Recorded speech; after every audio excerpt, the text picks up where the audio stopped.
Hola, que lo que? Dime la luz. What's up, everyone? It's Adrian Taylor, and you already know, man, GC Developments, where we talking right now, everything about learning Spanish and becoming better and fluent in Spanish. If you haven't joined the community, make sure to do so. Subscribe, make sure to like this video, and make sure to drop a comment. If there's anything that you want me to discuss along my journey, I will do and talk about it and make a video about it. But, today I really want to talk about how to, improve your listening skills and give you kind of my takes on Baselang, right?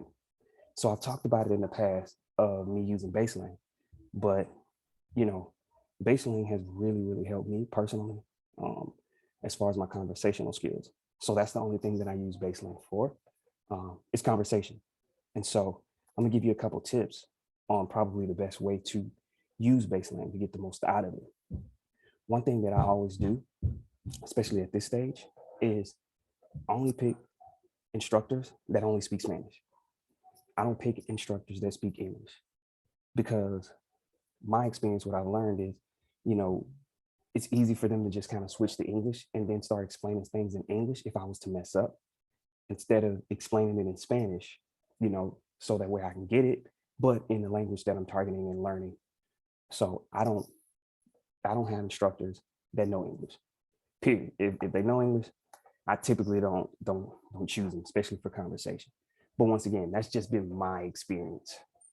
And so picking someone that only speaks Spanish, that means we're gonna have to work this thing out. So if there's ever any communication breakdown, I'm going to have to resort to explaining what I mean, and they're gonna have to do the exact same thing. And it works wonders, for improving your conversation skills, right? Because we know that sometimes we tend to what? If we're sinking, we're going to go to what we know, and then we're going to talk in English, and then they're going to respond in English, right? So I say it's best to pick someone that only speaks Spanish. And of course, this is someone that actually knows a little bit, of Spanish, and you're trying to get to that next level. If you was basic, it really, you probably want to have someone that kind of speaks a little bit um, of English because they can help you in your transitions and everything like that. But if you're trying to get to that fluent level, I would not select anybody that speaks English because they're going to talk in English. I promise you, they're going to talk somewhere in there in English. So just to negate that, only pick someone that speaks Spanish. Make sure that you listen to multiple people talk, have multiple conversations with different people. That's very important because once if you consistently use the same person, you kind of get used to their accent, get used to how they're talking.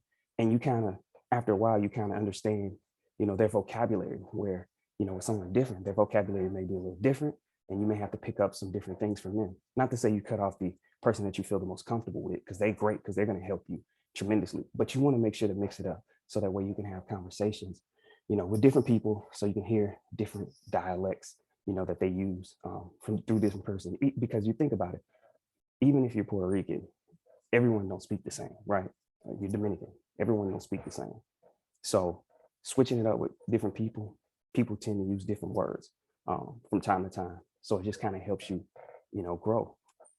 And another thing that I would do is I would have conversations at least 30 minutes to an hour.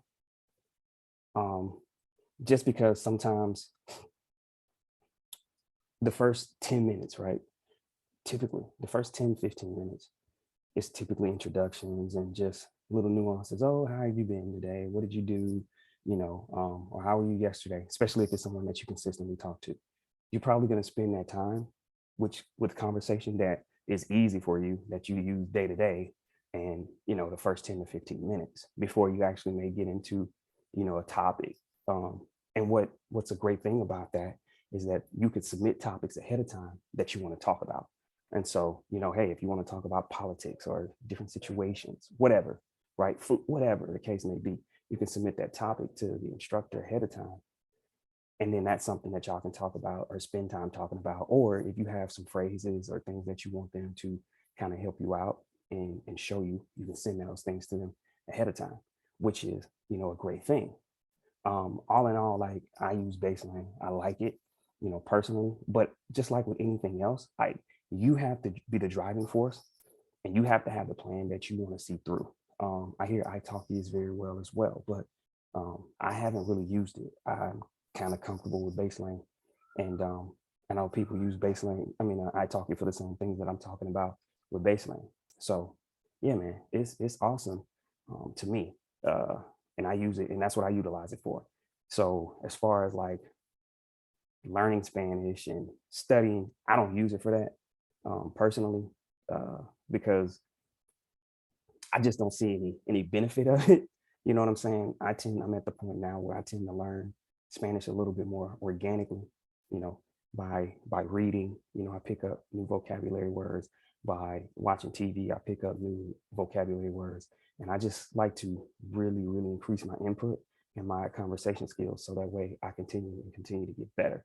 Um, and so I personally don't spend a lot of time um, in grammar books, but I do have two grammar books.